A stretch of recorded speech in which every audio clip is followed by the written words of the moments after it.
खाना पाक्नुभन्दा पहिला बेबी आज के खाने हो? के मन पर्छ आफूलाई त्यही बनाउनु। तपाईँले भनेको बनाउँछु भनेर के खाने? के छ हामीसँग? मटन, चिकन, बङ्गुर सङ्गुर सबै छ। भङ्गुर त नखाने त्यो मटन बनाउनु त आज। मटन ग्रेभी कि सुक्खा कि झोल? एकदम सुक्खा बनाऊ नि त। सुक्खा बनाऊ अनि दाल बनाऊ होइन, भइहाल्छ मस्त। भात कि मोची?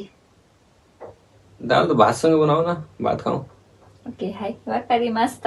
यो साँझ खाएको मोची होइन, भात बनाऊ। ओके म बनाउन गएको ल। खाना पाकेपछि बेबी खाना खाना आउनु।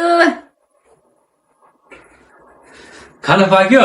यस खाना।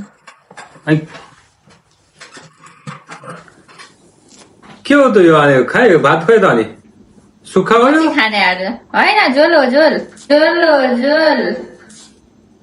अनि किन सोधेको त? अनि अघि के खाने हो भनेर। मलाई यही खान मन लाग्यो, मलाई यही खान मन लाग्यो, बनाए यही खाने अब। अन्त सोध्नु पर्छ त अनि। आफै बनाउने आफूलाई जे मन लाग्छ, आफै बनाउने आफूलाई जे मन लाग्छ। सोधेको नि, सोध्न त ड्युटी।